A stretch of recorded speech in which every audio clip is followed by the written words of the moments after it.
Hello and welcome to the Stronghold Digital Mining Daily Update. Today is Tuesday, February 27th, 2024. Taking a look at the stock price, it looks like we closed at $5.22 after a bit of a tumultuous day that actually saw shares of Stronghold Digital Mining trading substantially below $5 a share. So bit of a reversal as the day went on. I see about 1.5 million shares traded. Not bad.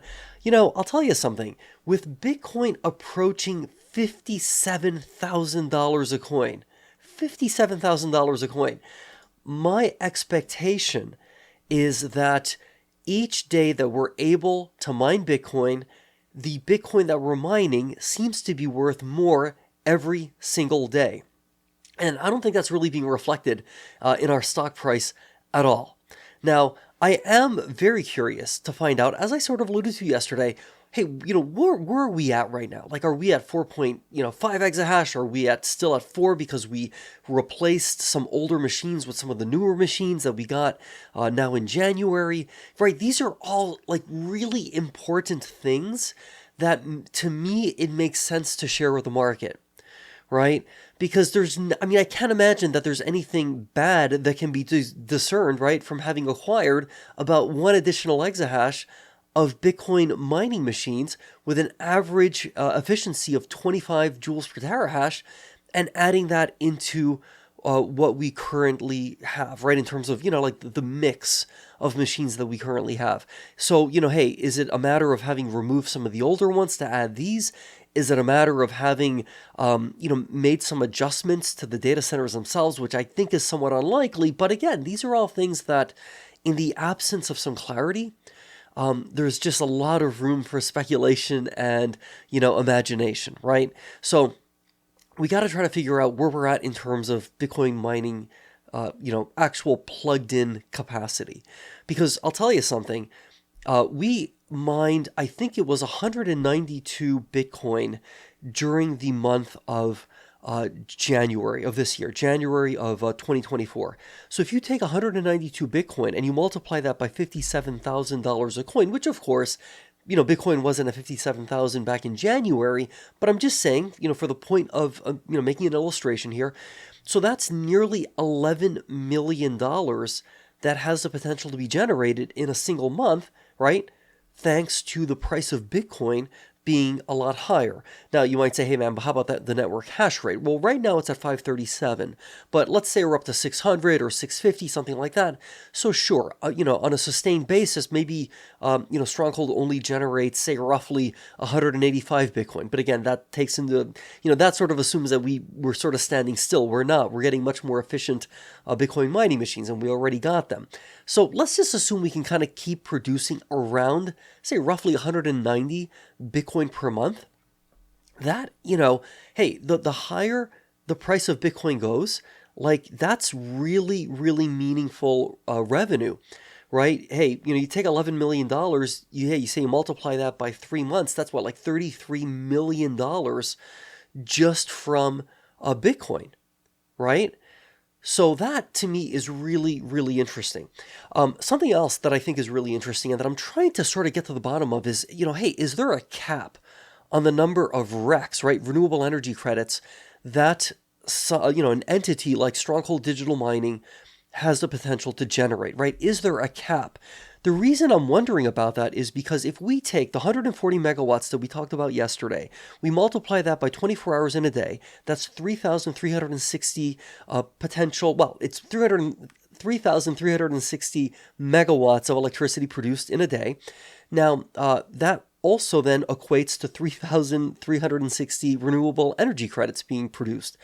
Just to, to keep the math sort of simple, let's multiply that by 365, which would be the number of days in a year, and you get roughly about 1.22 million RECs that can be produced by Stronghold Digital Mining.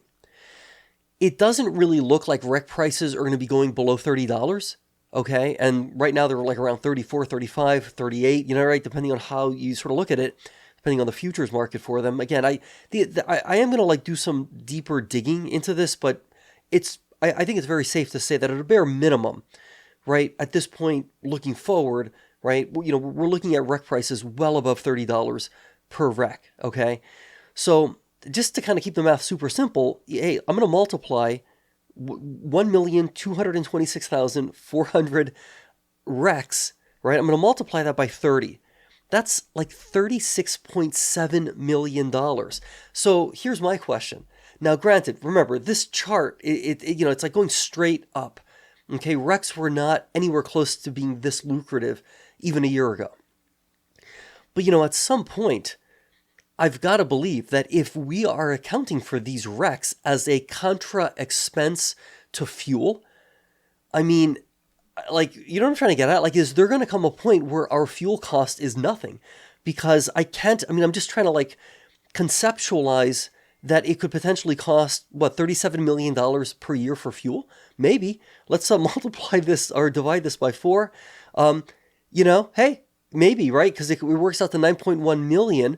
This is the RECs now, by the way, right? So we're saying that, hey, going forward, assuming $30 minimum RECs, assuming there's no cap on the number of RECs that can be generated, assuming we're able to generate about $37 million minimum worth of these things in a 12-month period going forward, on a quarterly basis, that works out to $9.19 million.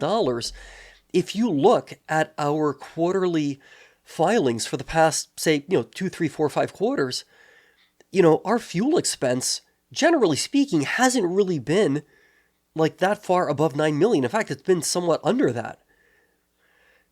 So it kind of raises the question, do we get to a point where we're just not going to have any fuel costs? I mean, could there be a point where there's actually a positive number somehow, where it's not even an expense anymore, but rather it's like, hey, look, fuel is free, and we have surplus because RECs maybe keep going up in value, and then it becomes just like some sort of like revenue input. Again, these are things that need to be addressed because, like, hey, look, I recognize maybe a year ago, say even 6 months ago, RECs weren't where they are now, and the trajectory appears to be to Pluto, okay? That's not hyperbole. I mean, there's actual like written, articles about this. And I don't mean articles written by, some gossip magazine. I mean, these are like fairly technical articles, that talk about, tier 2, alternative, energy credit, sort of like the dynamics of the market and, a lot of sort of like detailed specifics that point to a much higher and continually elevated market for RECs. So I think that's fascinating. So take that into consideration. Look at Bitcoin at $57,000 a coin. Take into consideration that we have an extra exahash of new state-of-the-art Bitcoin mining machines, right, with an average efficiency of 25 joules per terahash. I'm expecting some really interesting things from Stronghold Digital Mining as it relates to the operations. I mean, the numbers just seem to be really, really explosively positive, or at least the potential exists for them to be explosively positive. Hey, unless somebody tells me, hey man, that sounds like a great idea, Steven, but the thing is, RECs are capped at 20,000 a year or something. You can only generate up to 20,000 of them, not 1.2 million. I don't know. I'm not sure. I think at one point I did know. I don't know why I'm like vacillating as to whether or not there's a cap. Maybe it's because these numbers seem like, wow, like this is almost like too good to be true. This is like incredibly lucrative. I mean, almost $37 million a year in renewable energy credits? That's phenomenal. I mean, we're talking about maybe, hey, say conservatively $25 million in carbon capture credit revenue. Add that to $37 million. I mean, that's $62 million just in renewable energy credits and carbon capture credits. Assuming, of course, we're able to roll out the carbon capture project. Assuming, of course, we qualify for IRA 45Q tax credit treatment.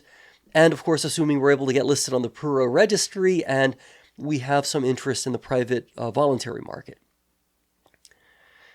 I see no reason to be skeptical or down about the future of Stronghold Digital Mining. I think, though, we desperately need, and I have no reason to believe we won't get additional information, right, in our forthcoming investor presentation. But I really think we need to fill in the gaps because, again, unless I'm deeply mistaken, it looks like things are really shaping up in some really amazing, amazing ways. So I'm going to stay positive. I hope you will too.